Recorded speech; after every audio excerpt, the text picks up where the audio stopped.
The first time Ophelia Lawson heard the rancher's voice through the telephone exchange. She thought nothing of it, except that he sounded tired and needed to be connected to the general store in downtown San Francisco, California. It was August of 1895, and the telephone lines were still a marvel that made folks nervous, their voices uncertain as they spoke into the mouthpiece like they were shouting into a tin can. But this man, he spoke clear and steady, his voice a low rumble that somehow felt warm even through the crackling wires. "Operator, I need the Finnegan General Store on Market Street," he said. "One moment, please," Ophelia replied, her fingers already moving across the switchboard, pulling one cord and plugging it into the appropriate jack. The connection clicked through, and she heard the faint ring on the other end before someone picked up. "Go ahead, sir." "Thank you kindly," he said, and there was something in those two words that made her pause, but she pulled the cord free and moved on to the next blinking light. She had 40 more calls to connect before her shift ended at 6, and Mr. Henderson, the exchange supervisor, did not tolerate daydreaming. Ophelia had been working at the Pacific Telephone Exchange for 8 months now, ever since her father had died and left her and her mother with nothing but debts and a small apartment on the edge of the Barbary Coast. At 22 years old, she had expected to be married by now, perhaps to some merchant's son or a clerk who worked in one of the big buildings downtown. Instead, she spent her days in a room with 15 other women, all of them sitting in rows before the massive switchboard, connecting calls from dawn until dark. Her fingers were nimble, her voice pleasant and professional, and she never made mistakes. Mr. Henderson had told her mother that Ophelia was the best operator they had, which meant nothing except that she kept her job while others were let go. The pay was $7 a week, barely enough to cover rent and food, but it was steady work and it kept them off the streets. The next day, the rancher called again. "Operator, I need the Western Union office on Montgomery Street." Ophelia recognized his voice immediately, which was unusual. She handled hundreds of calls each day, and most voices blurred together into a single stream of requests and demands. But his voice stood out, perhaps because of its steadiness, or perhaps because he always said thank you. "One moment, please," she said, making the connection. When the line clicked through, she added, "Go ahead, sir." "Much appreciated," he said. 3 days later, he called again. Then the next day. Then the day after that. Always around 2 in the afternoon, always needing to be connected to some business in the city. The feed store, the bank, the land office, the telegraph station. Each time, Ophelia made the connection efficiently, professionally, and each time he thanked her. It was Maud, the operator who sat next to her, who first noticed. "That is the 5th time this week that rancher has called," Maud whispered during a brief lull in the calls. She was a plump woman of 35 with kind eyes and a habit of noticing everything. "He always asks for you specifically now. Have you noticed?" Ophelia had not noticed, but now that Maud mentioned it, she realized it was true. The other operators would transfer his calls to her position, saying the gentleman from the Triple T Ranch had requested her assistance. "I am just doing my job," Ophelia said, but she felt her cheeks warm slightly. "He has a nice voice," Maud said with a knowing smile. "Deep and respectful. Not like some of these men who bark into the telephone like we are servants." That evening, as Ophelia walked home through the crowded streets of San Francisco, she found herself thinking about the rancher. She knew almost nothing about him, except that he owned a ranch somewhere outside the city, and he made a lot of business calls. She did not even know his name, though she supposed she could look it up in the registry if she wanted to. But that would be improper, and Ophelia prided herself on being proper. The apartment she shared with her mother was small and drafty, located on the third floor of a building that smelled perpetually of cabbage and salt water. Her mother, Catherine, was sitting by the window when Ophelia entered, her hands busy with mending. Catherine had been a beauty once, or so people said, but years of hardship had carved lines into her face and turned her hair gray before its time. "How was work, dear?" Catherine asked, looking up with a smile that never quite reached her eyes anymore. "The same as always," Ophelia said, removing her hat and coat. "Mrs. Henderson complimented my efficiency again." "That is good. Perhaps they will give you a raise soon." They both knew that was unlikely, but it was a pleasant fiction they maintained.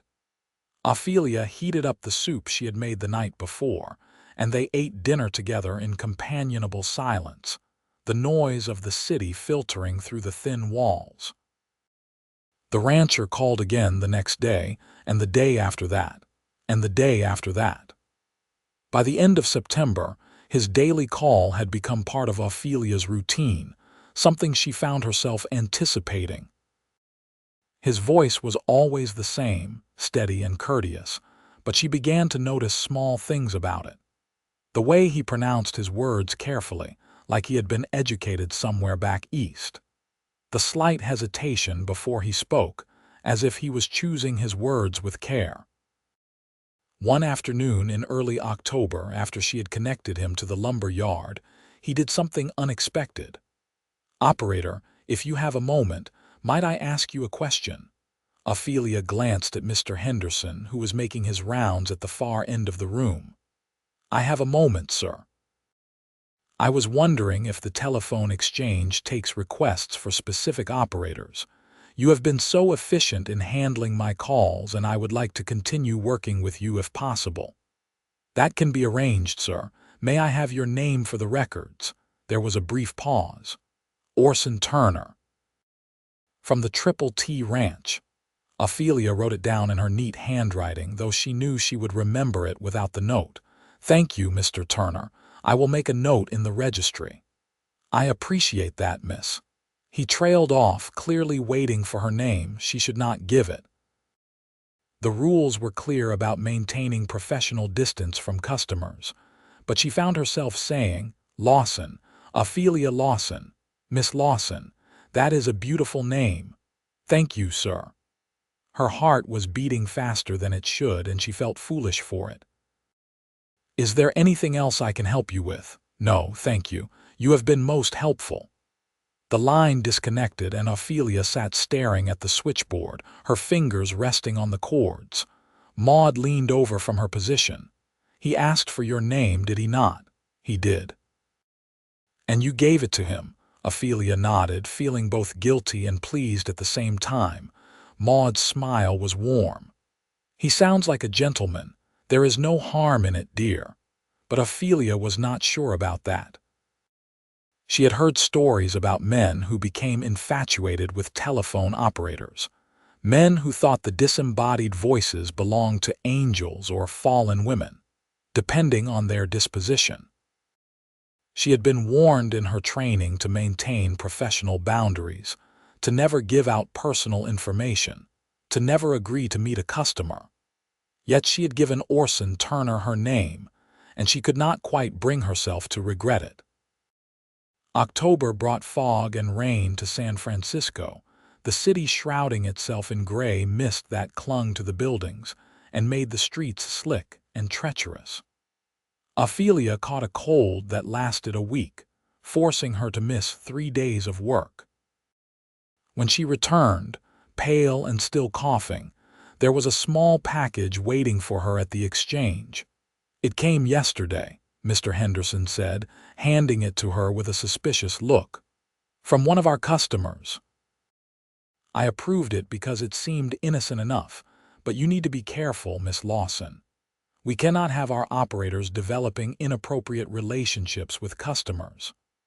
"Of course, sir," Ophelia said, taking the package with trembling fingers.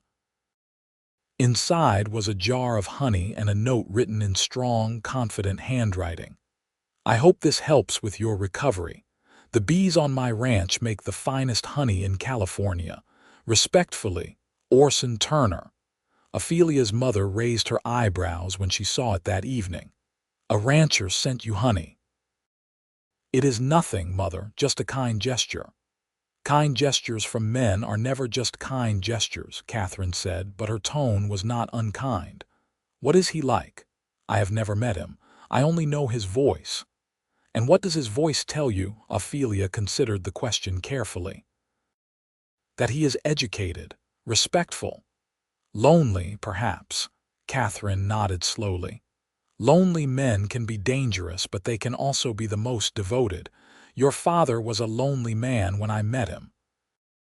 It was rare for Catherine to speak of Ophelia's father in a positive light, and Ophelia treasured the moment, storing it away like the jar of honey. The next time Orson called, Ophelia thanked him for the gift. I am glad you received it, he said, and she could hear the smile in his voice. Is your cold better? Much better, thank you. Your honey was very soothing. I am pleased to hear it. The bees do good work, better than I do most days. It was the first personal thing he had shared with her, and Ophelia found herself curious. Ranching is difficult work, I imagine. It is, but it is honest work. I came out here 5 years ago from Boston, bought land that no one else wanted, and built something from nothing. Some days I wonder if I was a fool for it. You do not sound like a fool, Mr. Turner. Call me Orson, please. Mr. Turner was my father, and we did not part on good terms. Then you must call me Ophelia. There was a pause, and she could hear him breathing on the other end of the line. Ophelia, that suits you. You have never seen me. How could you know what suits me? I can hear it in your voice. You sound like someone who appreciates beautiful things. Mr. Henderson was walking past, and Ophelia forced herself to speak professionally. Is there a call I can connect for you today, sir? Yes, of course. The bank, please. She made the connection, but her hands were shaking slightly as she did so. That night, lying in her narrow bed, Ophelia allowed herself to wonder what Orson Turner looked like. Was he young or old, tall or short, handsome or plain? She had never been a romantic girl, had never believed in love at first sight or any of the nonsense that filled the dime novels Maud sometimes read. But there was something happening here, something that felt both thrilling and terrifying. November arrived with its usual gloom, and the calls continued. Every day at 2 o'clock, Orson would ring the exchange and ask for Ophelia. Sometimes he needed to make a business call, but increasingly, he would spend a few moments talking to her before requesting a connection. He told her about his ranch, about the cattle he was raising and the horses he was training. He spoke of the hills covered in wild grass, of the ocean visible from his property, of his plans to build a bigger house someday. Ophelia told him about her work, about the other operators and their gossip, about the city and its endless noise and movement. She told him about her mother and their small apartment, about her dreams of someday having a garden. She did not tell him about the debts her father had left, or the shame she felt at their poverty, or the men who sometimes propositioned her on the street, thinking she was one of the women who worked in the Barbary Coast establishments. I would like to meet you, Orson said one afternoon in late November. If you would allow it. Ophelia's breath caught. She had known this was coming, had been both dreading and anticipating it for weeks. I do not know if that would be proper. What is improper about two people meeting for coffee? We have been talking for months now, Ophelia. I feel like I know you better than I know most people in this world. You know my voice. That is not the same as knowing me. Then let me know all of you, please. She closed her eyes, aware that Maud and the other operators were probably listening, that Mr. Henderson might be watching. I finish work at 6 o'clock. There is a cafe on Market Street, the one with the green awning. I know it. I will be there tomorrow at 6:15. If you do not come, I will understand and I will never mention it again." That evening, Ophelia told her mother about the invitation. "You should go," Catherine said immediately, "but I do not know anything about him. He could be a scoundrel or worse. He could be. But he could also be a good man who is interested in you. You are 22 years old, Ophelia. You cannot spend your entire life being afraid." "I am not afraid," Ophelia protested, but they both knew it was a lie. She barely slept that night, and the next day dragged by with agonizing slowness. When 6 o'clock finally arrived, she removed her headset with shaking hands and retrieved her coat and hat.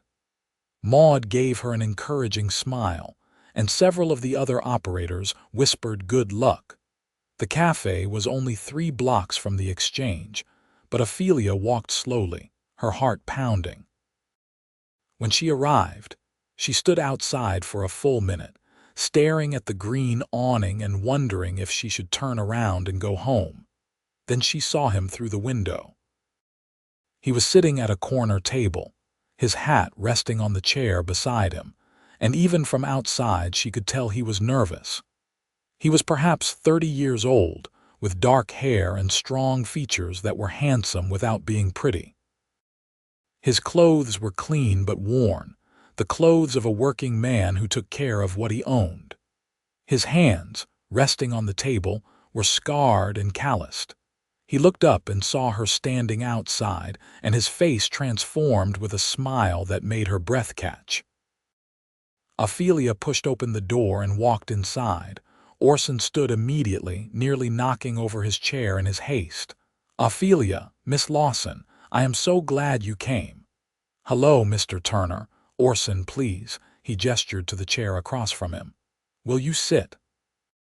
She sat, and for a moment they simply looked at each other. His eyes were brown, she noticed, a warm brown that reminded her of the honey he had sent her. "You are even more beautiful than I imagined," he said softly. Ophelia felt her cheeks warm. "You should not say things like that." "Why not, if they are true?" A waitress came over and Orson ordered coffee and pie for both of them. When she left, he leaned forward slightly.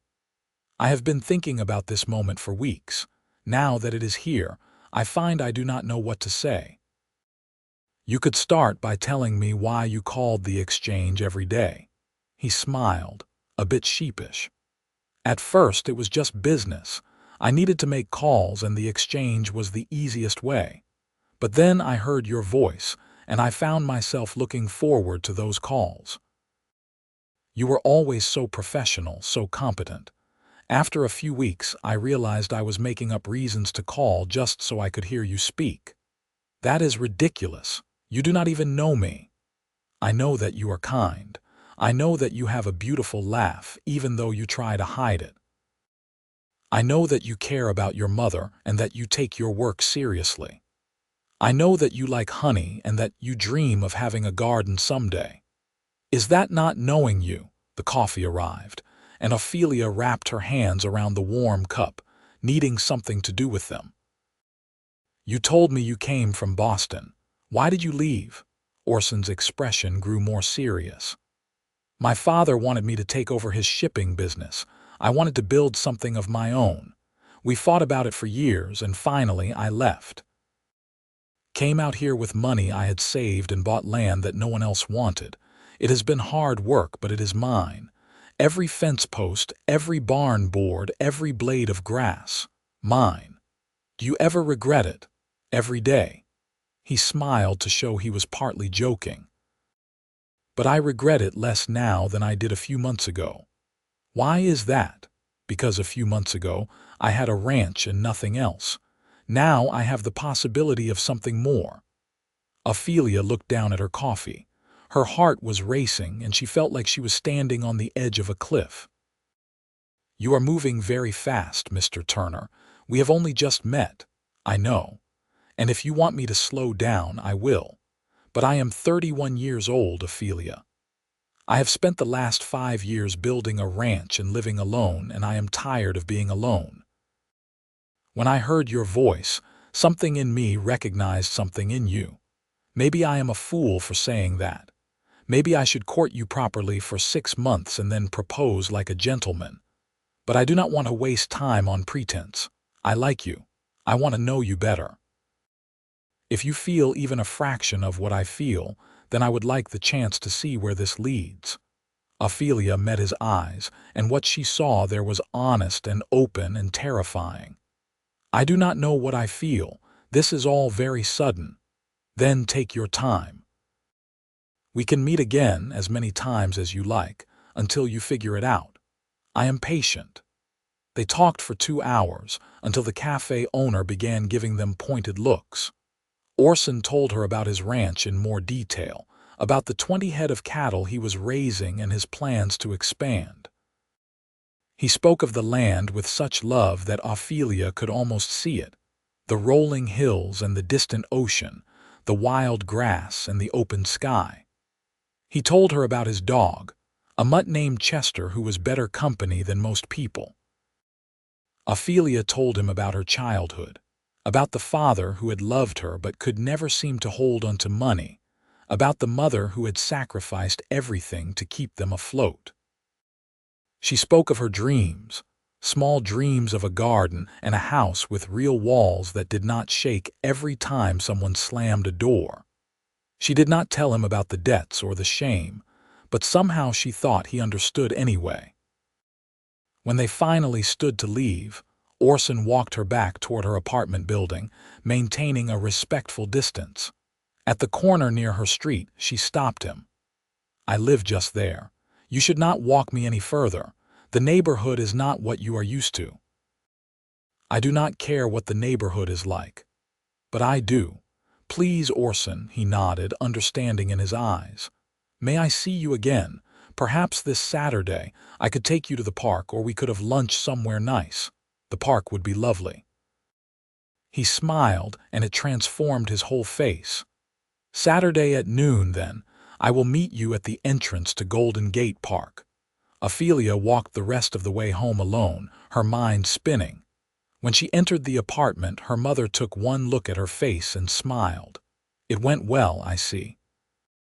He wants to see me again on Saturday. Then you should go." "Mother, what if I am making a mistake? What if he is not what he seems?" Catherine came over and took Ophelia's hands in hers.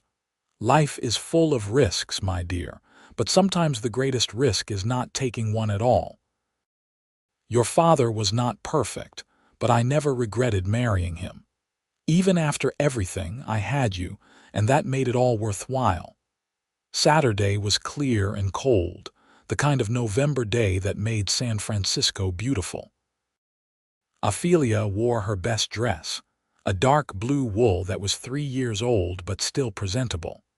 She had saved up and bought new gloves, wanting something pretty even if no one else would notice. Orson was waiting at the park entrance, and his face lit up when he saw her.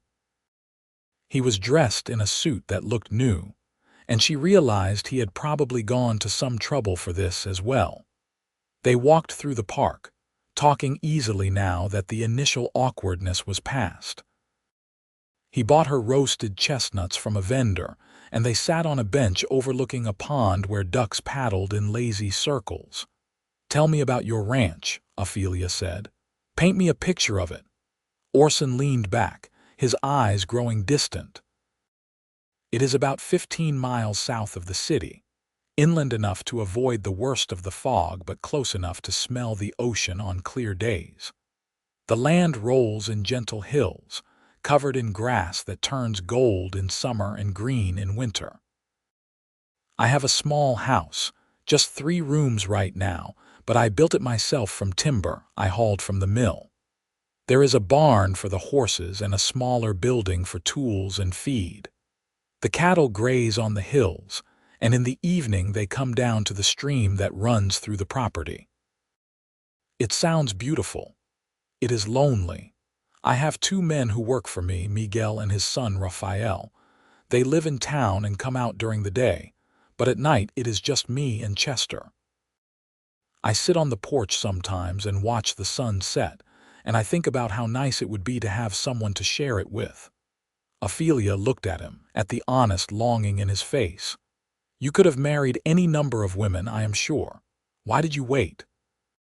Because I never met anyone who made me want to give up my solitude.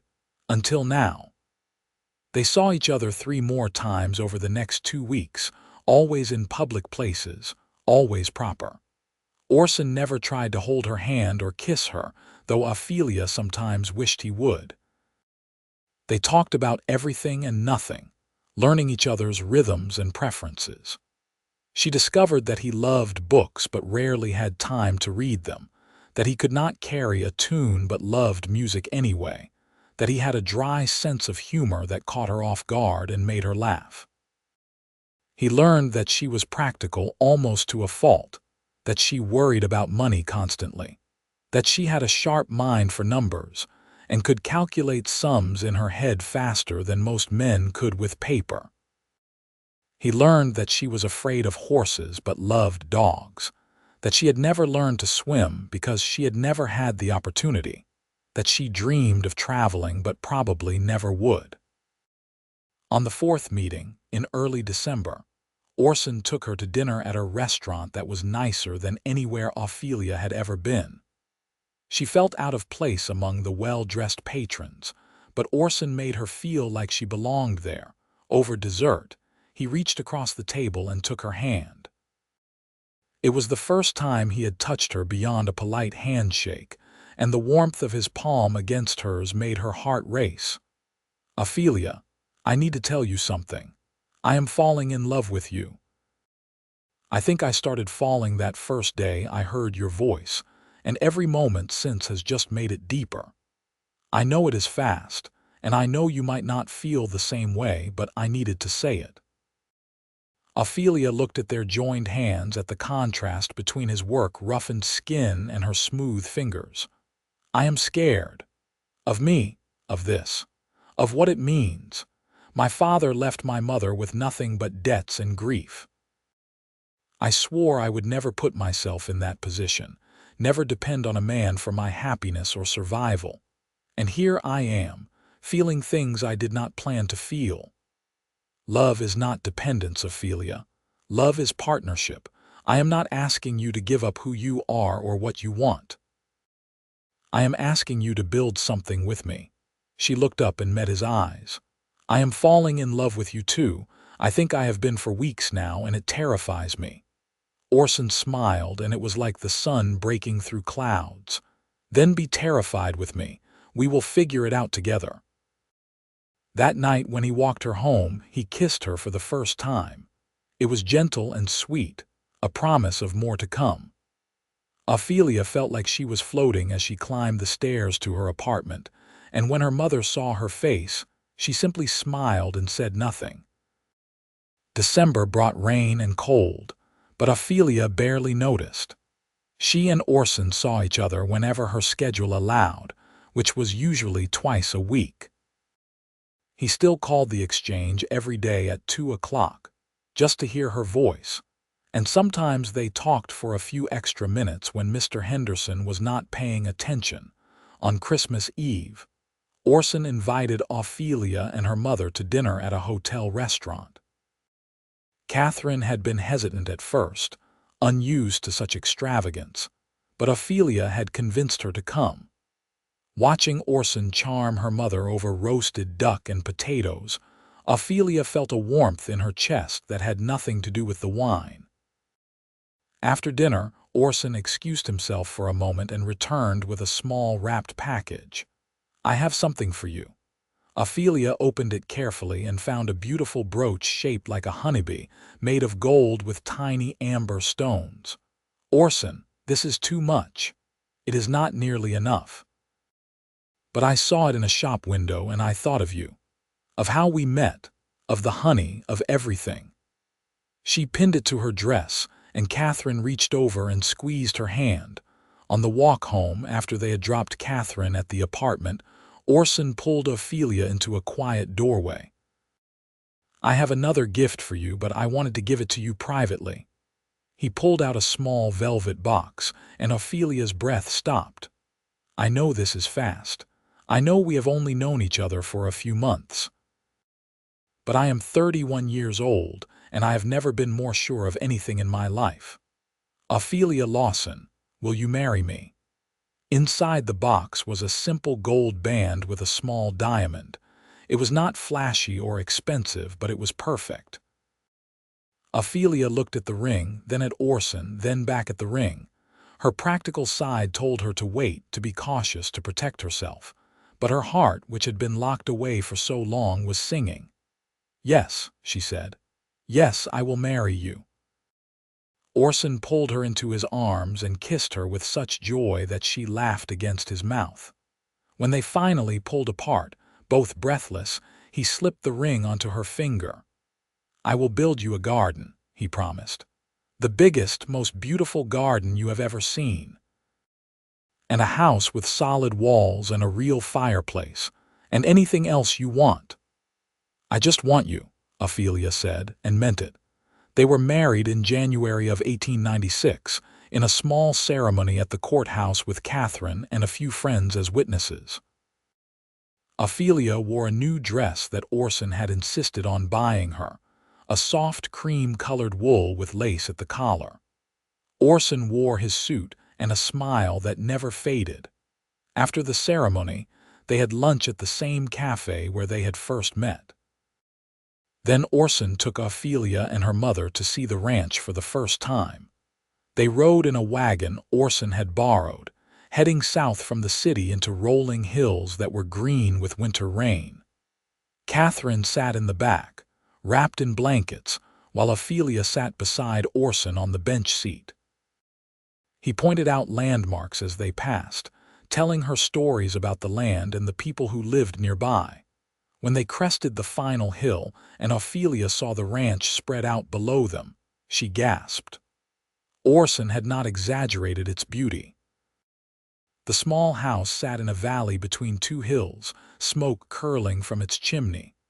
The barn was painted red and there was a paddock with several horses. Beyond it all, the land rolled away in gentle waves, dotted with cattle. "It is perfect," she whispered. "It is home," Orson said. "Our home." Catherine would stay with them for a month, until they could find her a small cottage in town that Orson had arranged to rent for her. She had protested his generosity, but he had been firm. His wife's mother would not live in a drafty apartment on the edge of the Barbary Coast, not while he had the means to provide better. That first night, after Catherine had retired to the spare room, Ophelia stood on the porch of her new home and looked up at the stars.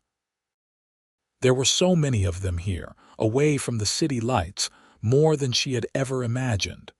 Orson came up behind her and wrapped his arms around her waist. "Are you happy?" he asked. "I am terrified and happy and overwhelmed all at once." "That sounds about right." She turned in his arms to face him. "Thank you for being patient with me, for not giving up when I was afraid. I would have waited forever if that was what you needed."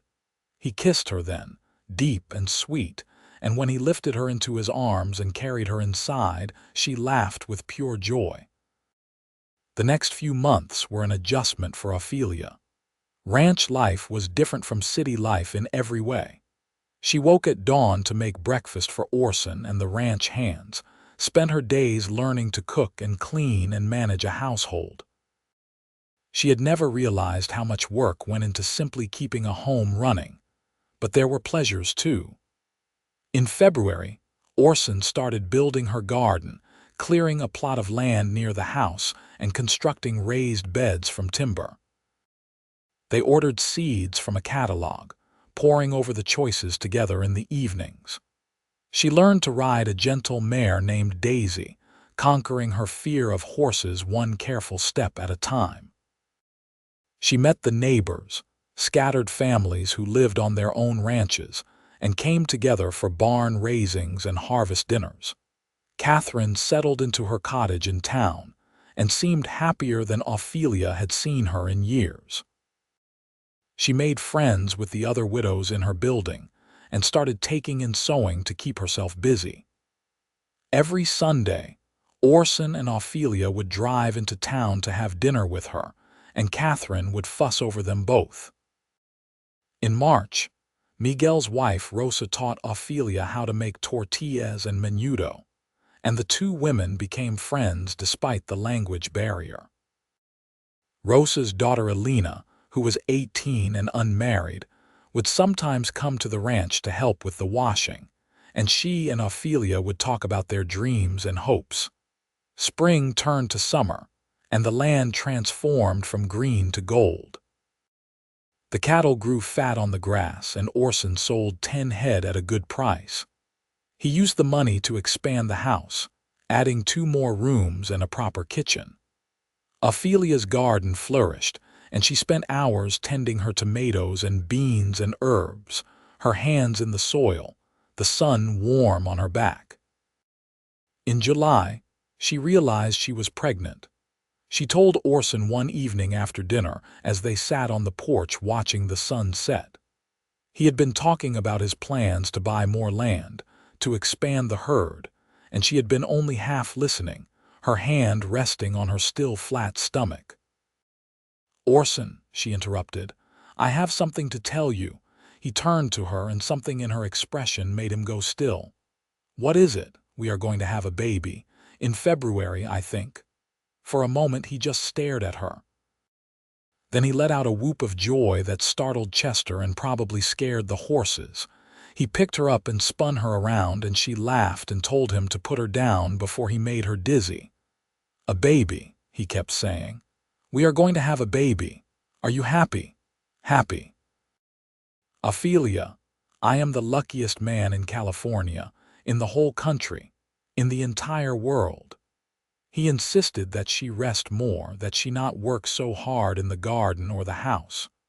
Ophelia protested that pregnancy was not an illness, but she secretly enjoyed his attentiveness. He brought her wildflowers and made her put her feet up in the evenings. He read to her from the books they had bought, his deep voice soothing as she drifted off to sleep. Catherine came to stay with them in January, wanting to be there for the birth. The winter was mild that year, but Ophelia grew large and uncomfortable, unable to find a position that felt right.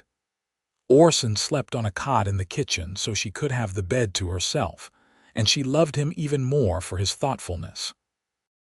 The baby came on a cold morning in late February, after a long night of labor that left Ophelia exhausted but exhilarated. The midwife, a capable woman named Mrs. Chen who lived on a nearby ranch, helped bring a healthy baby boy into the world. Orson cried when he held his son for the first time, tears streaming down his face. "He is perfect. You are perfect. I do not deserve this." "Yes, you do," Ophelia said tiredly. "We both do." They named him Oliver, and he had his father's brown eyes and his mother's dark hair.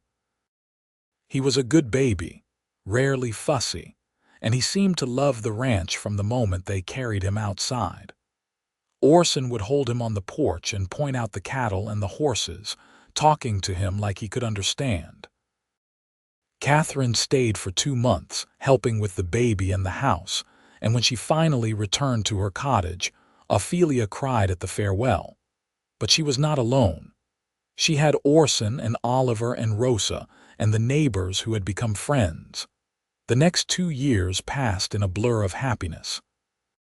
The ranch prospered, and Orson was able to buy the adjoining land he had wanted. Ophelia's garden expanded, and she started selling vegetables and herbs at the market in town. Oliver grew from a baby into a toddler, running around the ranch with Chester at his heels. In the spring of 1898, Ophelia discovered she was pregnant again. This time, she was not surprised by the symptoms, and she told Orson over breakfast one morning, casually mentioning it between bites of eggs. "You could have made it more special," he said, but he was grinning. "I thought about writing it on the chalkboard in the kitchen, but that seemed excessive." He came around the table and kissed her. "I love you. Have I told you that today?" "Only 3 times. Then I am behind schedule."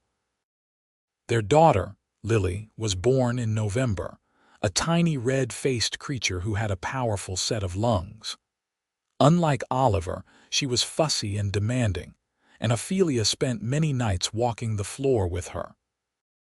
But when Lily smiled, her whole face lit up, and both Orson and Ophelia were helpless against her charm. Oliver was fascinated by his baby sister, always wanting to hold her or bring her toys. At 3 years old, he was the spitting image of his father, serious and responsible beyond his years. Life on the ranch settled into a comfortable routine. Mornings were for chores and childcare, afternoons for work and lessons, evenings for family time on the porch.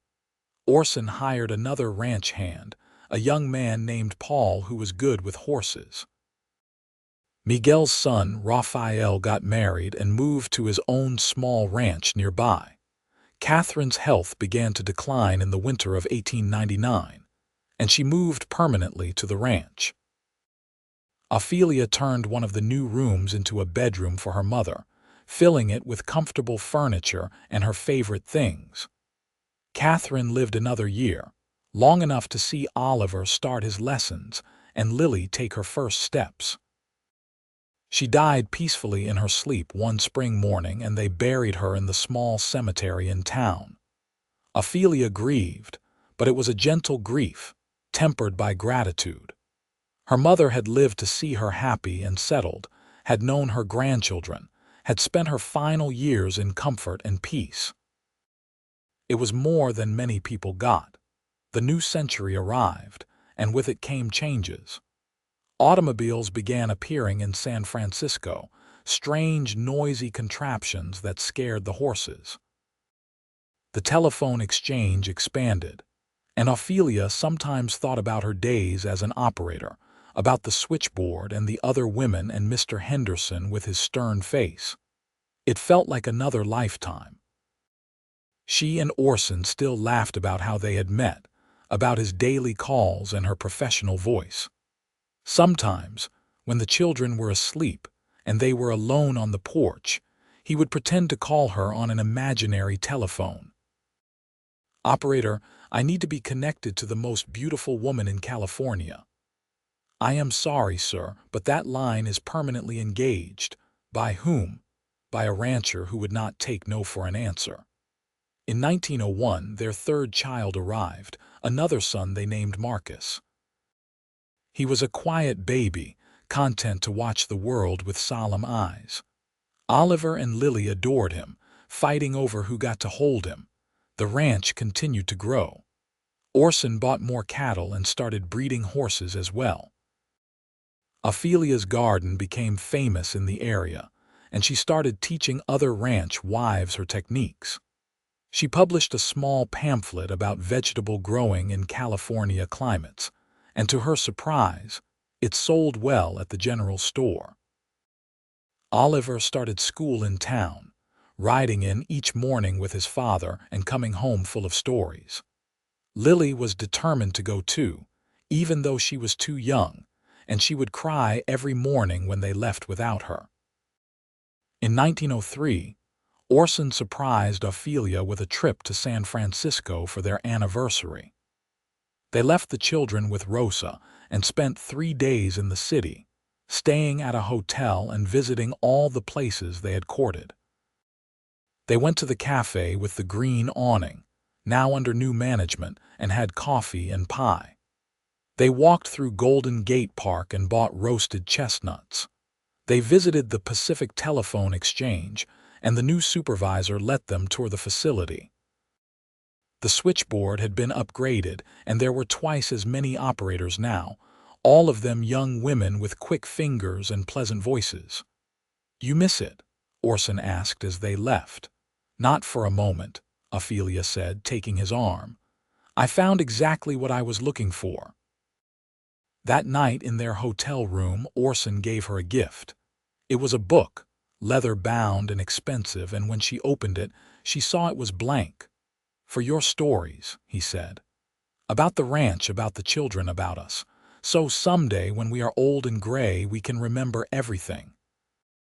Ophelia started writing that night, filling the pages with memories and observations, with recipes and advice, with love letters to her family.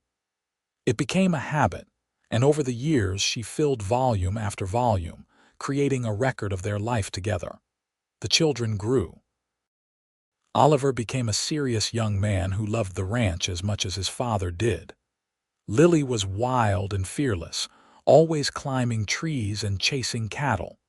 Marcus was the dreamer, always with his nose in a book, asking questions about everything.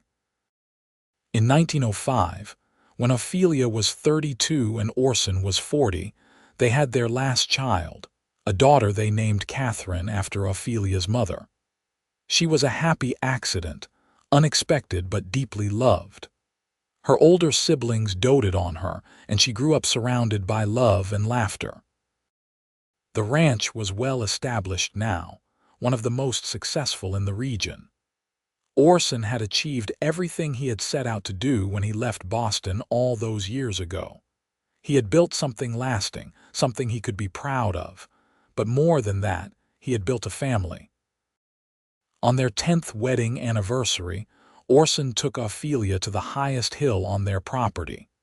They rode there on horseback, just the two of them, leaving the children with Rosa for the afternoon. At the top of the hill, they dismounted and stood looking out over the land. "You see that?" Orson said, pointing to the valley below. "That is where I want to build a new house. A big house with enough room for all the children and their families when they visit, with a library for Marcus and a studio for Lily's paintings and a proper office for you to write in. We have a perfectly good house. We have a house that I built with my own hands when I was alone and thought I would always be alone. Now I want to build a house that reflects who we are together." He turned to her and took her hands. "Ophelia, these 10 years have been the happiest of my life. You took a lonely rancher and taught him what it means to have a home. You gave me children and laughter and purpose. You made me better than I ever thought I could be." "You did the same for me," Ophelia said softly. "I was so scared when we met. Scared of being poor, scared of depending on someone, scared of losing myself. But you showed me that love does not make you weaker, it makes you stronger." "I still call you every day in my head," Orson said with a smile. "Operator, connect me to my heart." "Oh wait, you already did." Ophelia laughed and swatted his arm. "That is terrible, but true." They kissed there on the hilltop, the wind whipping around them, the land stretching out in every direction. Below them, the ranch bustled with life. The children were probably causing Rosa grief. The cattle were lowing in their pens. Chester was probably sleeping in his favorite spot by the barn. It was everything Ophelia had never known to dream of, everything she had never thought she deserved. That evening at dinner, Orson announced his plans for the new house. The children were excited, already arguing about which rooms they wanted. Oliver thought there should be a bigger barn too. Lily wanted a tower so she could see all the way to the ocean. Marcus asked if they could have a proper library with floor-to-ceiling bookshelves. Little Catherine just banged her spoon and laughed. Ophelia watched her family, her heart so full it almost hurt. She thought about the girl she had been, sitting at the telephone exchange with her headset on, connecting calls and trying not to dream too big. She thought about Orson's voice coming through the wires, day after day, steady and patient and kind. She thought about all the connections she had made as an operator, all the voices she had guided to their destinations. But the most important connection she had ever made was the one that had led her here, to this table, to this family, to this life. Construction on the new house began in the spring of 1906, just a few weeks before the great earthquake struck San Francisco. The ranch was far enough from the city to avoid major damage, but they felt the tremors and saw the smoke rising from the fires that consumed so much of the city. Orson and Oliver rode into town to help with the relief efforts, and Ophelia organized the ranch wives to prepare food and supplies for the survivors. The telephone exchange where Ophelia had worked was destroyed in the fire. She learned that most of the operators had escaped, but Mr. Henderson had died trying to save the equipment. Maud, her friend from those early days, had moved to Sacramento years ago and was safe. But the building, the switchboard, all of it was gone. "A whole part of my life just erased," Ophelia said to Orson when he returned from the city. "Not erased, transformed. That building brought us together, and now it is time for something new to be built in its place, just like we are building something new here." The new house rose slowly over the next year. It was exactly what Orson had envisioned. A large, beautiful home with wraparound porches and big windows that let in the light. There was a library for Marcus, a studio for Lily, an office for Ophelia. The master bedroom had a fireplace and a view of the hills. There were enough bedrooms for all the children and guests. They moved in on a warm day in August of 1907, the whole family carrying boxes and furniture. That night, they had a party, inviting all their friends and neighbors. Rosa and Miguel were there, along with their entire extended family. Raphael and his wife brought their new baby. Paul, the ranch hand, brought his fiddle and played music while people danced. Ophelia stood on the porch of her new home, watching Orson dance with Catherine while Oliver and Lily tried to teach Marcus the steps. Her heart was so full she thought it might burst. "You built this," Rosa said, coming to stand beside her. "Not just the house, all of it, the family, the life. You built it together." "He called me every day," Ophelia said. "Did I ever tell you that, when we were courting? He called the telephone exchange every single day just to hear my voice." "That is love," Rosa said. "The kind that shows up every day, not just when it is easy." As the years passed, the children grew into adults. Oliver married a girl from town, a schoolteacher named Sarah, and they built a house on the far edge of the ranch property. He took over more of the ranch operations, and Orson began to ease into a slower pace. Lily shocked everyone by announcing she wanted to go to art school in San Francisco. Orson was hesitant, worried about sending his daughter to the city alone, but Ophelia convinced him to let her go. Lily thrived there, eventually becoming a respected painter whose work was displayed in galleries. Marcus went to university in Berkeley, studying literature and philosophy. He became a teacher, returning to their area to work at the local school. He married a quiet woman named Elizabeth who loved books as much as he did. Little Catherine grew into a spirited young woman who loved the ranch and had no interest in leaving. She learned everything she could from her father and brothers about ranching, proving herself more than capable. She married a neighboring rancher's son, a good man named Tom, and they built their own small ranch nearby. Ophelia and Orson became grandparents, then grandparents many times over. The big house was often full of children and noise and laughter. Holidays were enormous affairs, with 3 generations gathered around the table. On their 20th anniversary, in 1916, Orson took Ophelia back to San Francisco. They visited the rebuilt area where the telephone exchange had been. A new, modern building stood there now, with electric lights and the latest equipment. "You ever wonder what would have happened if I had not called that day?" Orson asked. "You would have kept calling until you found me," Ophelia said with certainty. "You are nothing if not persistent." "I was lonely and desperate. You were brave and hopeful. There is a difference." They walked through the city, now rebuilding and modernizing after the earthquake. Automobiles were common now and the streets were paved. Electric streetlights were replacing gas lamps. The world was changing rapidly, but some things stayed the same. They went to Golden Gate Park and sat on the same bench where they had eaten roasted chestnuts 20 years ago. They held hands and watched the ducks on the pond, comfortable in the silence that comes from decades of companionship. "I would do it all again," Orson said suddenly. Every difficult day, every struggle, every moment of doubt, I would do it all again for this." "So would I," Ophelia said, without hesitation.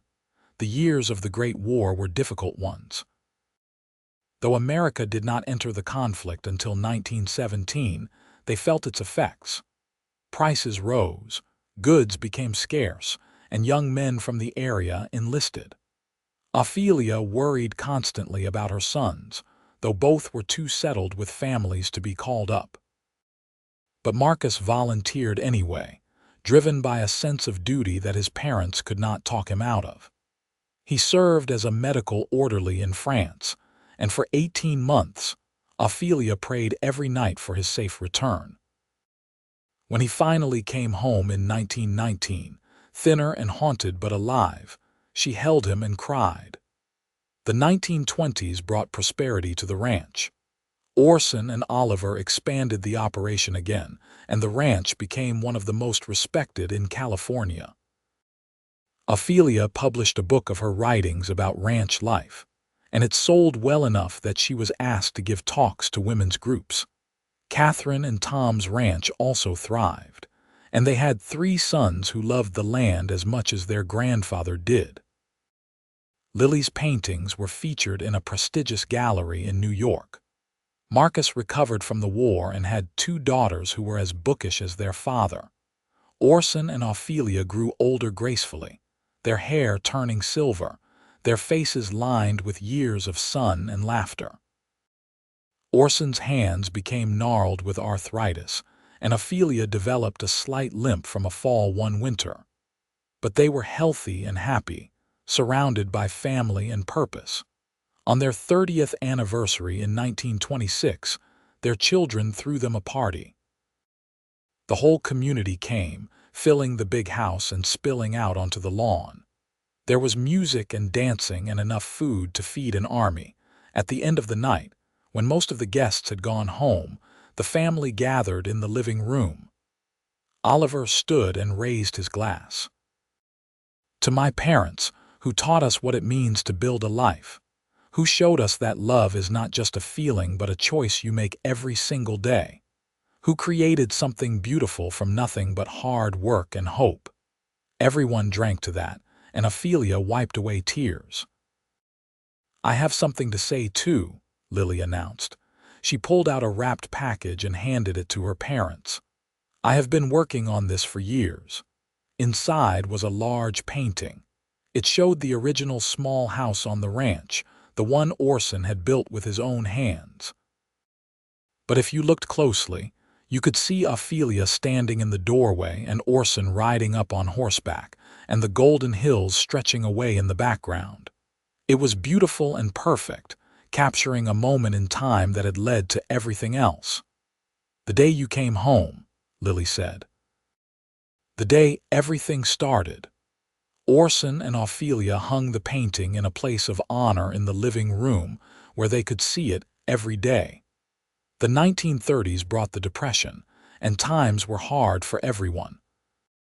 But the ranch survived, partly through careful management and partly through the strength of the community they had built.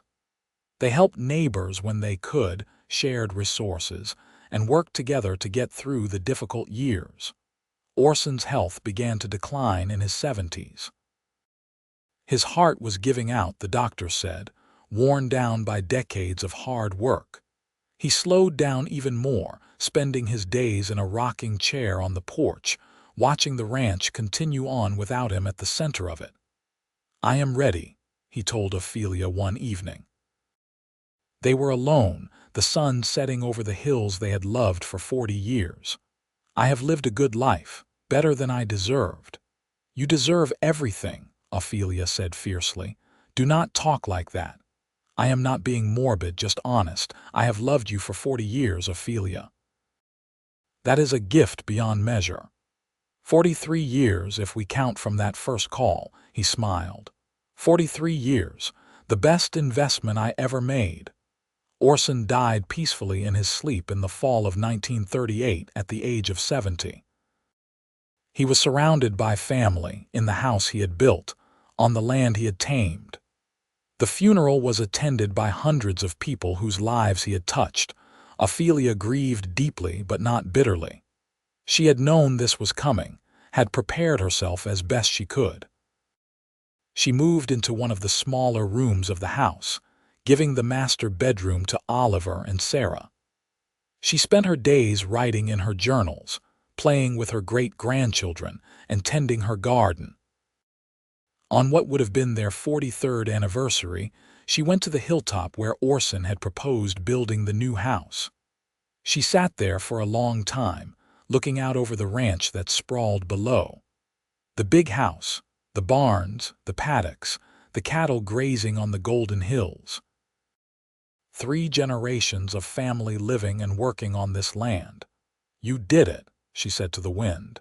"You built something lasting, and you taught me how to be brave." She lived another 5 years, dying at the age of 70 in 1943. Her children were with her, and her last words were, "Tell your father I am coming home."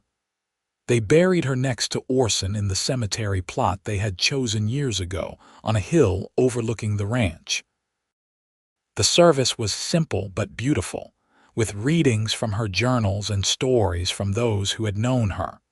But the real legacy was not in words or memories. It was in the ranch that continued to thrive, in the children and grandchildren and great-grandchildren who carried forward the lessons of hard work and hope. It was in the community they had built, the lives they had touched, the love they had shared. Years later, when Oliver's grandson asked about the painting in the living room, now faded with age, Oliver told him the story. "Your great-great-grandmother was a telephone operator in San Francisco. Your great-great-grandfather was a lonely rancher who called every day until he found the courage to meet her. They built this ranch together, from nothing. Every fence post, every barn board, every blade of grass. They built a life that lasted." The boy looked at the painting, at the small house and the woman in the doorway and the man on horseback. Was it hard? Very hard, but they had each other, and that made all the difference. The ranch still stands today, passed down through generations of Turner descendants. The big house has been renovated and expanded, but Lily's painting still hangs in the living room. Ophelia's journals are kept in the library, carefully preserved, a record of a life well lived. And sometimes, on quiet afternoons, you can almost hear it. A telephone ringing, connecting 2 hearts across the distance, building a bridge that would last forever. "Operator, I need to be connected." And a woman's voice, steady and professional and kind. "1 moment, please. I will make the connection." It was the most important call either of them ever made.